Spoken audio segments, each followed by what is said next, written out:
Hello and welcome to the 2026 We've Got Your Number Accidental Film Club, where we sing the praises of films that deserve the love. My name is Paul, and with me is, well, if he behaves himself today, he can get himself a year's supply of peanut butter. It's Ed.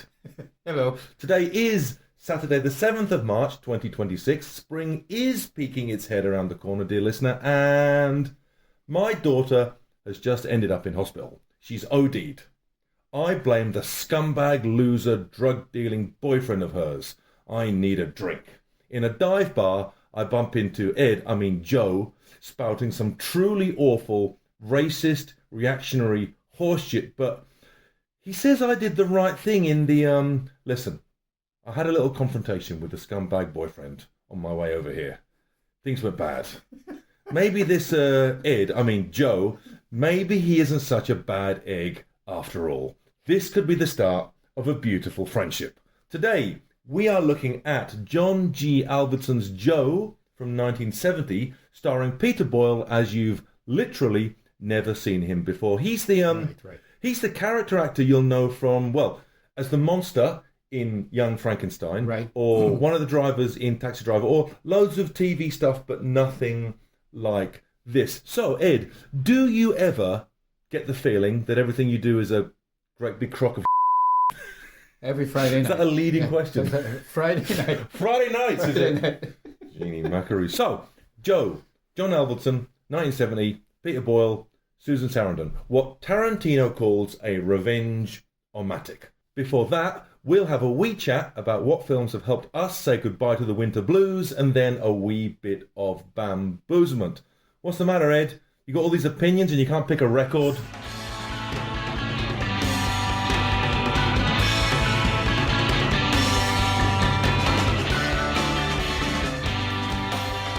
Okay, so what film has tickled your fancy since I last saw you? Well, I've been watching a lot of movies, and as I told you, I would expect nothing less.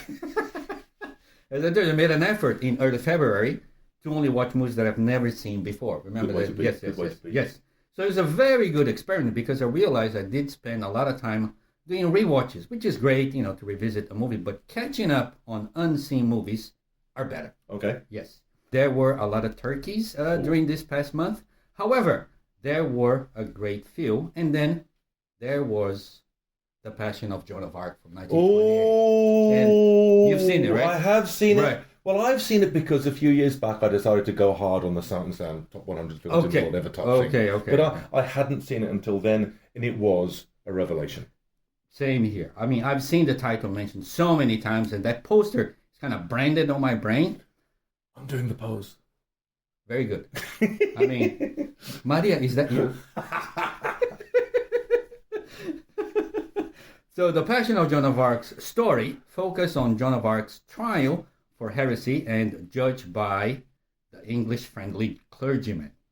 Silent movies are at another level. I'd almost forgotten that this was a horror movie. What sticks in my mind was the insane close-ups and the look on that woman's face. Exactly. Yes. I mean, this is one powerful, moving, and touching story. It might be a bit too religious for some people as it deals with faith, but it's also about the machinations behind the church where gospel mixes with politics. And, you got one woman in shackles surrounded by a gang of men of the cloth. Quite terrifying, intimidating absolutely. Stuff, right? I mean, this is not like one of those two-reelers movie. No, this is close to 2 hours of movie-making magic. This feels very modern. Yeah, very, very much, exactly. It is remarkable how modern and contemporary this feels, given the fact that it was done, again, almost like a century ago. 100 years. 100 years. It's amazing. Yes. And Maria Falconetti is brilliant as Joan, and she embodies the word suffering and resilience, and like you said, she only has her face to act in this movie. The close-ups are remarkable, aren't they? Something, I don't know if you know this, okay? Maybe some people know about this already. After the shooting was done, the original print was destroyed by fire. Tell me more. Okay. I think it's something I knew, but I've forgotten. Okay, right. So the director had to use all alternate takes. Yeah, I heard this. Yes, to make this movie. And in a way, so what we watched the leftovers of this movie, and still is a great bloody movie. So That's amazing, isn't it? so it makes sense that we have all close-ups and tight shots and very few, medium and the sets. Like, I mean, we don't see any sets pretty much in this movie. Maybe right? that's why it feels so modern. It's such an odd, arty choice. It is.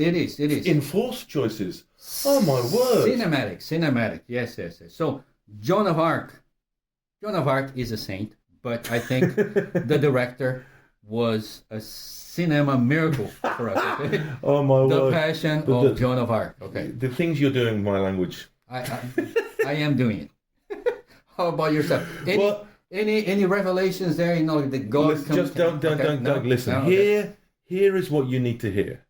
Crime 101, directed by Adam Layton and in cinemas in Japan right now, is Heat meets Out of Sight. Whoa! And if you need to hear any more than that to give this a look, then you are listening to the wrong podcast. Admittedly, this is not quite in the same league as those two, but then again, not many films are. Right. Chris Hemsworth, Thor, is one of them dead cool, high-end, big car driving thief types that plan everything down to the tiniest little detail, like Robert De Niro in Heat. Ooh, okay. But who doesn't kill anyone whilst doing so, like George Clooney in Out of Sight. In fact, this film, Crime 101, kicks off with a very cool, intricately planned and executed dual heist, filmed exhilaratingly, the likes of which I had never seen on film before. Wow. One teeny tiny little thing goes wrong-ish, and we are then introduced to Mark Ruffalo's ruffled cop dude who literally ticks every single film and TV cop stereotype box that there ever was. Every one. But is still pretty cool nonetheless. I was going to say, Is he divorced? Is he getting shouted at by his superiors? He does have a drinking problem. Yes. He is convinced, though, that something links all of these heists that take place near Route 101, hence the title, right, in which no one gets hurt. Something links them, but no one believes him. Not his ex-wife, not his boss. He does have one ex-wife. Gee, didn't see that coming. Chris Thor Hemsworth is eyeing up one last big hit. Of course he is. But there is a fly in the ointment. A maverick, out there, wild man on a motorbike, rival thief, Barry Keoghan. Oh, okay. Now, he's a nutcase, which is good news for us, the audience, but not for Thor, or his handler Fence, played by Nick Nolte, nor for Harry Berry's J-Lo-ish insurance person. She's great in this. Good or casting. Monica Barbaro, who we saw in the Bob Dylan thing, A Complete Unknown, last year, and who is dead charming in this. But yeah, you noticed, this cast is wildly overqualified for this kind of film. And I would like personally to thank every single one of them for taking part in this, because I had a whale of a time in the cinema. There you go. That's what you need to know. Crime 101, a whale of a time in the cinema.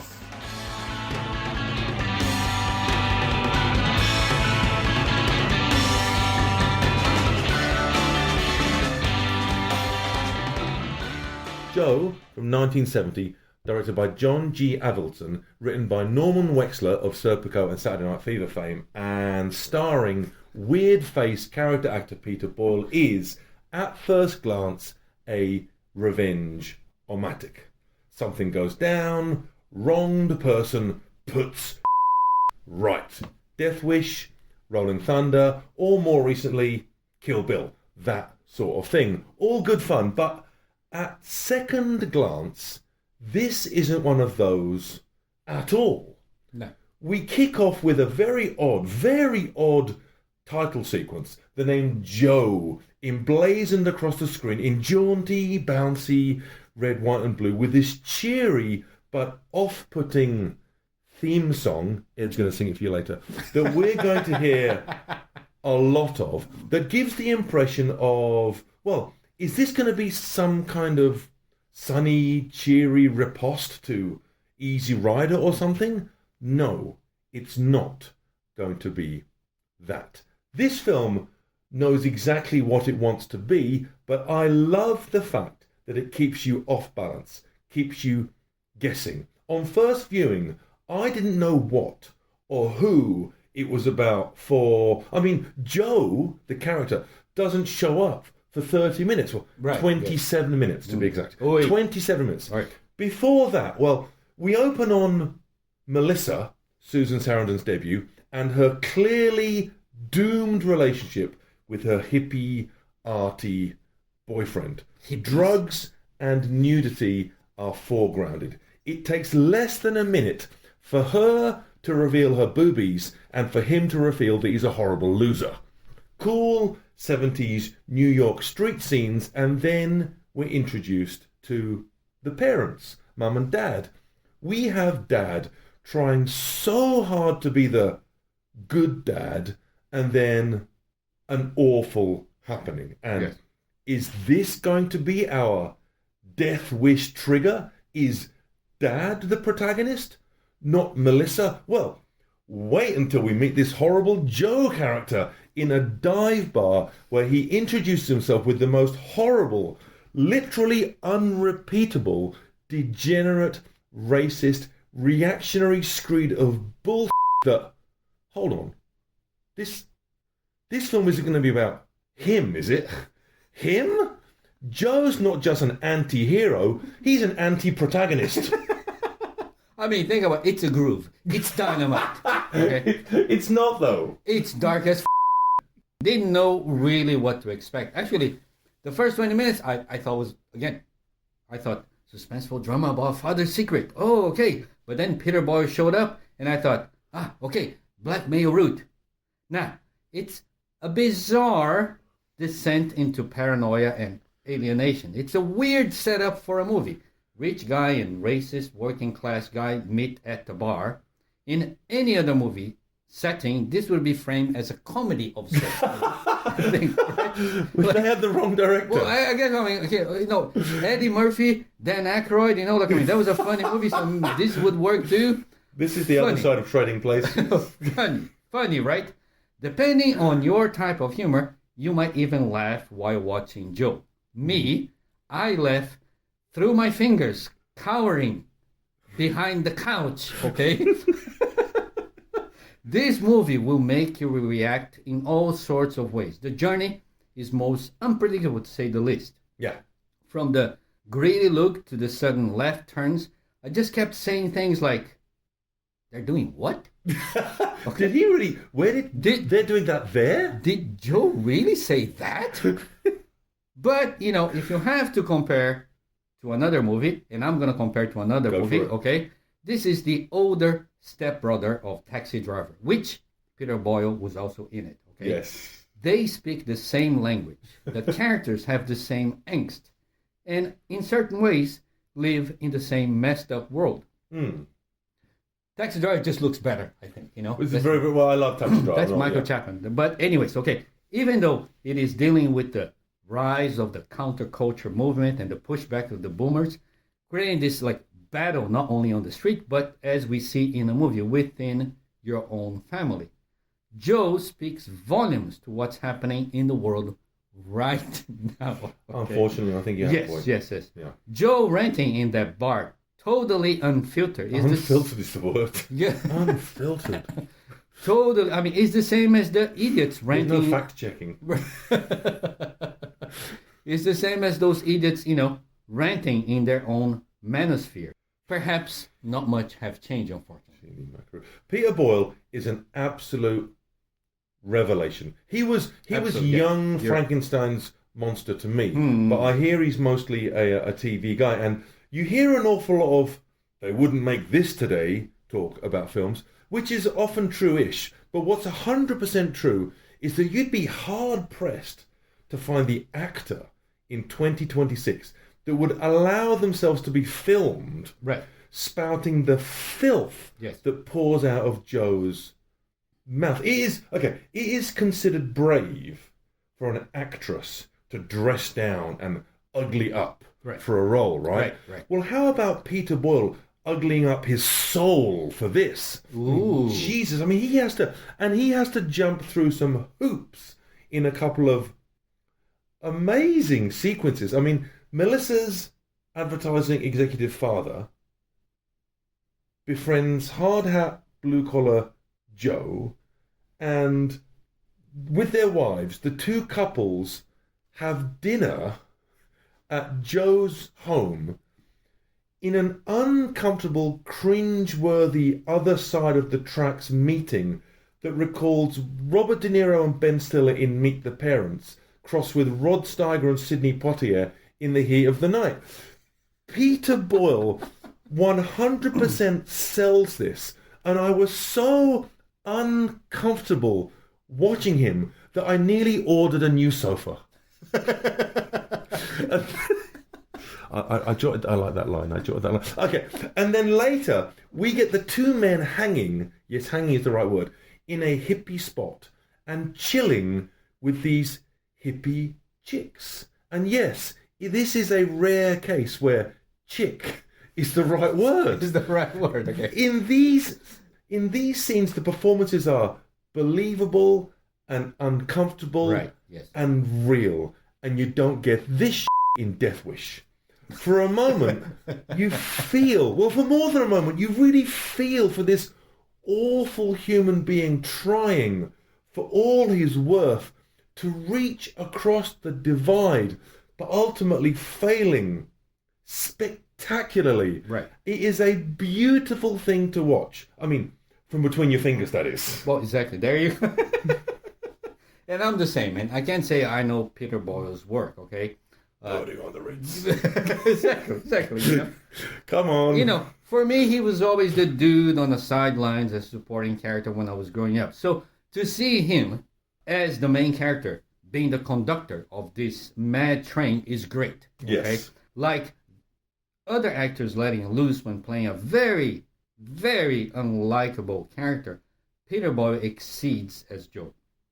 Some critics, actually, I was reading a little bit, that even mentioned that he was so good that it's a miracle he was not typecast after this movie. I suppose. Because it's amazing, like, I mean, how he has never done that many bad guys, you know, right, afterwards. It is a shame that he didn't get his dues and recognized for Joe, because I hated every single minute of this character on screen. From the way he treated his wife to the very last sequence of this movie. I think it's perfectly understandable to feel less than positive regard towards Joe. Exactly. Like, I mean, if we would just say, you know, like, I mean, I know how Joe feels, that would be a very different podcast. I'm not interested in Joe's trauma, Ed. That's the thing. Just because you don't like a character, or in fact, you hate a character, it is proof of the very talent behind that performance, Yes, I think, yes. you know. The rest of the cast, I mean, they were great. I mean, notably, Susan Sarandon. She's very, very good. Well, I know her, but just seeing her in this, And you did see her. I did. Twice. And again, she was like in 5 minutes in a movie, you know, and she was great. However, I like to point out actresses Kay Callan, who played the shy and submissive wife of Joe, and Audrey Carey, who played Dennis Patrick's wife. They had, you know, like, I mean, the short end of the stick, you know. But in that dinner scene, my word. I mean, they're good. I mean, they really gave it all. I mean, two wives, one annoying and weak, and the other steely and icy. John G. Avildsen directed Rocky and Yes. got himself an Oscar for that. And Yes. this is, frankly, in my opinion, a much better film. So I'm pausing there for Ed to react. Well, okay, I'm just going to let that slide. Right. Very different ending, though. Very. Very different. Well, you know, obviously, we don't do spoilers here, but what an ending. What an ending. Now, Rocky's got a good ending too, but what an ending. Anyway, okay, hand on heart. This is embarrassing, I suppose, but I didn't know it was the same director when I was watching this first time. Really? I didn't know. Okay. But it makes sense. I mean, there is a certain there's a certain beauty in the realism of working class life, the working class struggle that links the two. I mean, the kind of beauty in the mundane associated more with Ken Loach, the Dardenne brothers, or Vincent van Gogh. Yeah, really. Vincent van Gogh, right? Okay. Yeah. Okay, yeah. I mean, I just saw his exhibition. Oh, because he's got an exhibition in Nagoya right now. Yes. Was it good? Yes. Was it better than Joe? There was no Joe portrait. Because Vincent van Gogh never painted anyone like Joe, and the knockouts here are very different to the ones in Rocky. The writing, directing team here has worked wonders because this could have gone so badly wrong. In fact, some people suggest that it did go wrong. This could have gone so badly wrong if we weren't shown the nuts and bolts of who Joe is. Again, no spoilers, but the closest analogues we have to this guy are, Travis Bickle in Taxi Driver, or maybe Michael Douglas in Falling Down. Paint this guy too cartoonishly, and it becomes easy to, accidentally almost, root for him.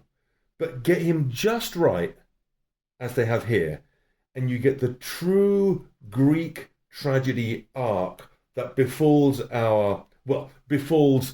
everyone. I mean, I didn't quite say it before, and I'm not really saying it now out loud either, but my word, what an ending. Right. No, you're right. Okay, yes. The director... You're run with the Van Gogh stuff now. Yeah, I do. I just saw it. Damn it. I think the director loves unglamorous characters.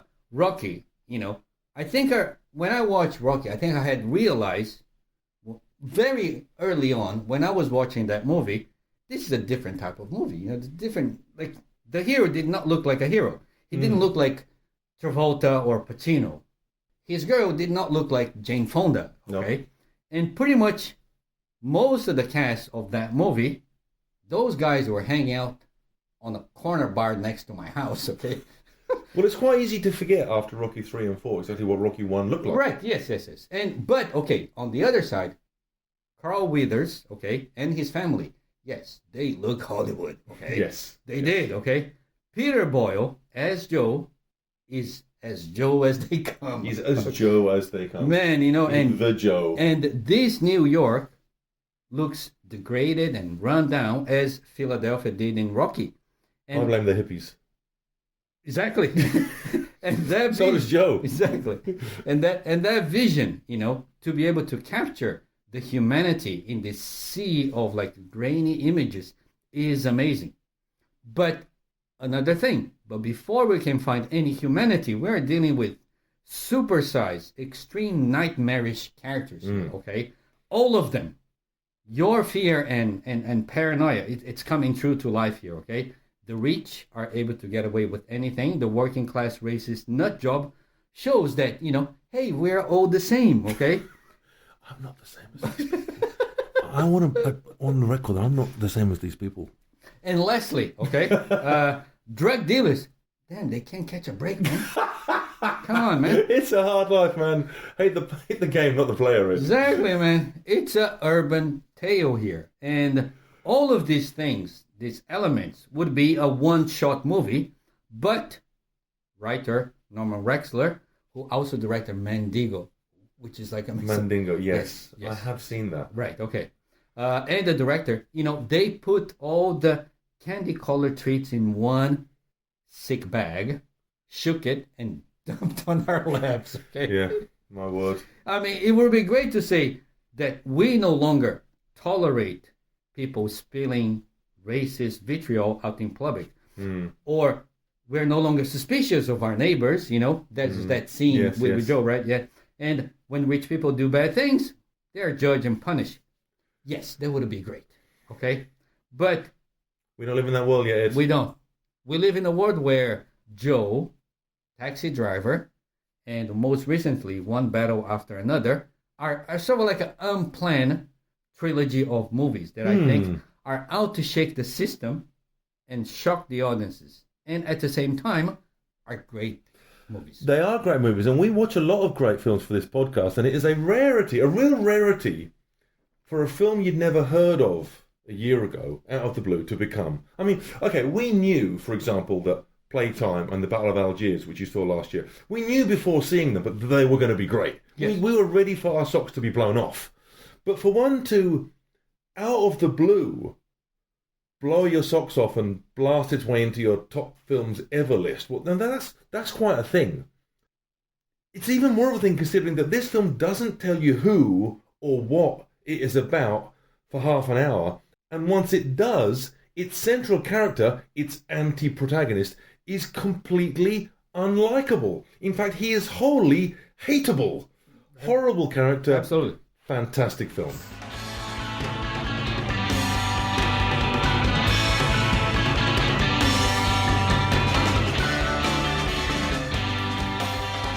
It's been a while, and hopefully I'm not that rusty to bamboozle you. Well, I'm feeling pretty bamboozleable. Well, that makes me very happy, okay? All I wanted is for you to be happy. Right. Right. We just talked about a great movie with a horrible character. He's Joe. He's not nice. No. He's not my cup of tea. No, hey. Hey. In it, there are multiple examples that Joe is not the best dude to hang out with, okay? Indeed. Yes. But there are other characters in the film world that normal, decent people should stay away from. Lots of films have those characters. In fact, almost all. Yes, but they're not in this particular game, okay? This particular game, we go beyond, okay? So Okay, again, really? they are all main characters, okay? Okay. They're all main The characters. main characters in Yes. all these films are awful people. They are awful, okay? Okay. So I think we should put them in the pod and teleport them. Oh, sweet Jesus. Are you Brundleflying me again? You're Brundlefilming me. Yes, and see what comes out in the other side of the room, okay? Brundlefly is back. So Brundlefilm. Yes. Just a reminder. No, Brundlefly, man. Okay. Just a reminder. I've mixed the plot of 3 movies together into one big mess, and you, Paul, have to guess the title of the 3 movies. And the things that link the 3 is that the protagonist is horrible. They are horrible people. No. Okay, the protagonist. Yes. Okay. You wouldn't have dinner with them, okay? You'd be surprised who I'd have dinner with, Ed. The second time, okay? Right. I wouldn't have dinner with Exactly. him The second time. Should we have... I don't think we should have dinner together again. I'm sorry. Something okay? came up. Yes, I'm sorry. I'm busy that day, okay? Right. So here we go.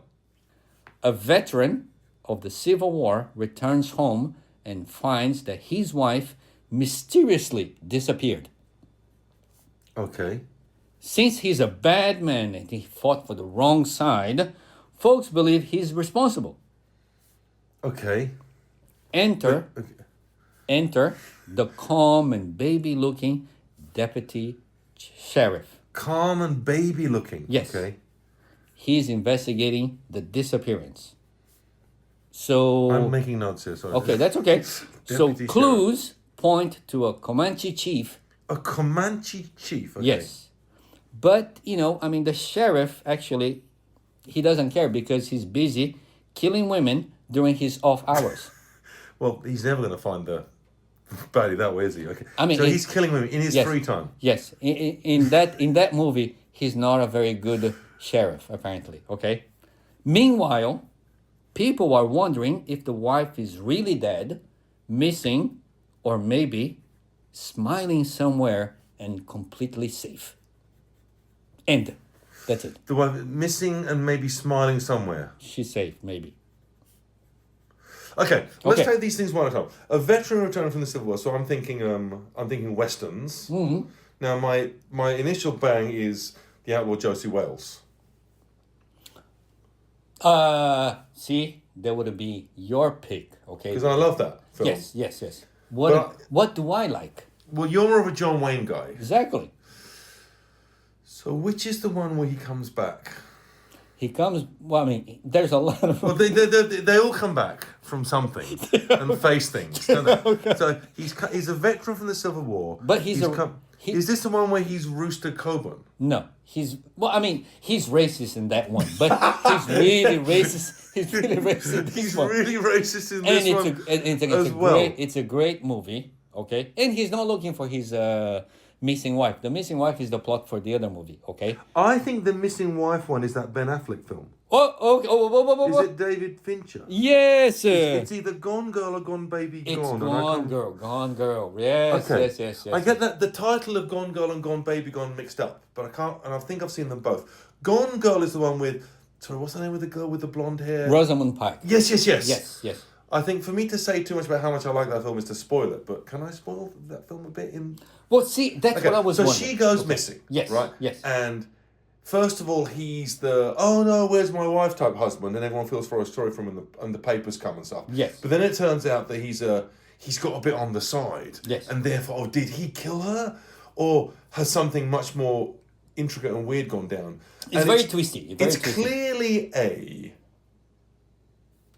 airport novel turned into a top-notch film, isn't it? Yes, I mean... By airport novel, I mean a very readable bestseller type thing. Yes, The sort of thing that, I mean, you and I don't read those novels very much, but this clearly sold a bucket load of copies, and then got turned into a really good chunky film. I did. Okay, I did read. I'm not casting any aspersions. No, I did read the novel, and I thought it was amazing that he kind of like was able to capture, the essence of the novel into film format. Who's the girl who Ben Affleck's having a fling with in that? I can't say. I don't know if it's like...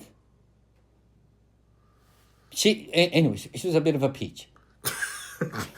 Yes, she certainly sticks in the mind, maybe if not her name. So that's one of them. Gone Girl. Gone Girl. Okay. So you liked that movie? You didn't? Oh, I did. Yes. Okay. All right. Okay. Yes. Yeah. I thought it was really dark, and I thought actually Ben Affleck was a good casting choice because he's playing Bad Ben, isn't he? He came off as a douche, Yes, yes. And really well done, with that casting choice. I thought, like, you really, even though I read the book, and I knew the story, I bought in it. Right. To the whole Because again, plot. we're in danger of spoiling. Oh, spoiling, yes. Is he a bad guy or is he not a bad Right, guy? And right, why right. does he look like a bad guy? Is the whole point of the film. Yes. How does he come to be portrayed But as again, such a- we're not talking about hanging out with Ben Affleck. We're talking about hanging out with Rosamund Pike, But, okay, so that's one. That's Gone Girl. That's right, okay. What about the other? Can we... I want to come back to John Wayne. Okay. Because if it's not True Grit... Yes. Or... Can't it be The Outlaw Josie Wales? Can we put it as The Outlaw Josie Wales? No, let's not put it I on. love that film. No, well, yes, it's okay. Yes, I know you love that film. Okay. Okay, so you're going to have to give me some help with John Wayne. Let me give you a hint. Okay? Right. His niece get kidnapped by the Comanche chief. It's The Searchers. Yes, it's the Searchers. Yes. I saw The Searchers quite recently, as I think you know. Yes. It's an amazing film. An amazing film. And I think you and I, back in the early days of this podcast, we used to talk about your John Wayne love and my Clint Eastwood love. Yes. And it's amazing that we get along at all, considering. They're definitely opposites. Yes. But, yeah, okay. But no, a great film. And some of those shots, there's the shot of him in the doorway. Is that from The Searchers? Of course, that's just like, it's that's just classic, yes. Yeah. And it's classic for a reason. It's phenomenal. But, I mean, you've loved this film like your whole life, haven't you? Oh, well, absolutely, yes. I mean, even though Ethan Edwards is just like, it's a horrible character. And it took me a while to realize that. When I was young, I just thought, yeah, great. When you're a kid, you don't know what an anti-hero is. No. Like, I mean, when he was talking about, like, I mean, she ain't white anymore, she's a Comanche. I thought, yeah, you're right. Yeah, okay. So a deputy sheriff is killing women in his spare time? He's killing women in his spare time. It's a novel. It's by Jim Thompson. By Jim Thompson, yes. This is either Killer Joe or The Killer Inside Me. The Killer Inside Me, yes. Because Killer Joe is Matthew McConaughey as a hired killer. Yes. And The Killer Inside Me is Casey Affleck. I saw this relatively recently as well. When's the last time you saw this? I think I haven't seen recently. I saw it in a while. Because the reason I got you and I both like Jim Thompson. Yes. Right. Yeah. Okay. Obviously. Right. Yeah. And the girl in it is Jessica Alba. Jessica Alba. There's a scene. There's an awful scene. There's an awful scene where violence is done onto Jessica Alba. Yes. That is. I think in the days of like Tarantino-ish violence, and people got all up in arms about how violence is portrayed on film, and then the way these things are, the way a point of view can change how you should appreciate violence, or how a violent film is not necessarily espousing the use of violence and all this sort of stuff. And that argument. Yes. But there is this scene of violence in The Killing Sophie. It's awful. It's really hard to watch. You think... It's really unpleasant. You think, like, really? They've gone too far. You should have a yell cut. Do you remember the scene I'm talking about? Oh, yeah, absolutely. Like, not only that, like, I remember, he's not only violent to that, he's violent to, again, other women as well. Kate Hudson. It's my word. What a film. Yes. And directed by Michael Winterbottom. Oh, really? Yes, it's mad. Directed by a English guy. It's crazy. Casey Affleck's character is called Lou Ford. And I didn't remember that. And that's the thing. Like, he plays really straight when he's doing his deputy sheriff stuff. You think he's actually gonna go and uphold the law and solve crimes and whatnot. It's not. That's not really his cup of tea. And then suddenly, whack and you just go. It's quite hard because I think I'd read the novel first. Okay. I read it afterwards. Yes. And I guess I didn't think that. Okay. I guess I knew exactly what he was where he was going. Right. Okay. I knew exactly where he was. But still, I wasn't surprised still very shocking. It is that scene stays with me. I think it might be too unpleasant. Okay. Scene. All right. Okay. So if we're speaking, I'm the shrinking violet. We're speaking about unpleasant. Okay. Who? Oh Jesus. So just to finish this. This is the topper. Yes. Just ties it all together. If any of these characters, okay, Ethan Edwards, Lou Ford, and Amy Dunne, if they ask you to go to dinner, let's have dinner together, who would you say no to? No way I'm going out with the guy who did that to Jessica Alba's face. No way. I'd go with Rosamund. I'd go to dinner with Rosamund Pike, I think. That'd be relatively pleasant as long as you didn't get into a relationship with her, right? No, but you couldn't sit in the room with the other two for 5 minutes. John Wayne, come on, man. You didn't ask me if I'd have dinner with John Wayne. Okay. You asked me if I'd have dinner with that guy. Ethan Edwards. Yeah. Yes, you're right. Okay. I'm not sure I want to dinner with John Wayne either. Yeah.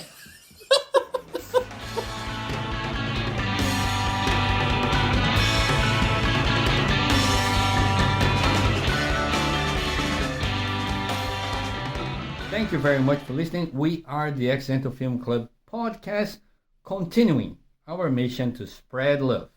Only love for movies. Yep. You want this and hate, look elsewhere, okay? You've come to the wrong podcast. Absolutely. And speaking of hate and this, we watched Joe, starring Peter Boyle going all out nut job on us in the 1970 movie directed by... What an ending. What an ending, yes. Directed by the Karate Kid guy. You told me that earlier today, and I didn't know that. Okay. He directed Joe, Rocky, and The Karate Kid. Maybe I'm wrong. Who knows? Paint on, paint off. Yes, exactly. Paul finally got out of the house and went to the cinema to watch Crime 101, okay? Yeah. A bit of heat, a bit of out of sight, right? Yes, there you go. Out of heat. Yes, out of heat. Okay, and for me, I stayed indoors and watched the classic silent film, Joan of Arc, from 1928. There's a film. Thanks again, movies. Yeah, please do get in touch. You'll find us at The Accidental Film Club on Facebook, Instagram, or indeed YouTube. Yes, really. On our next episode in a couple of weeks, after the sad death of Robert Duvall, a true giant of 20th century cinema, we'll be looking at The Apostle, A Preacher's Life Spins Out of Control, which Duvall wrote, directed, and starred in. Until then, Thank you for downloading. Thank you for listening. We love you all. Ed, it's the kids who are screwing us up. Am I right? They even f***ed the music.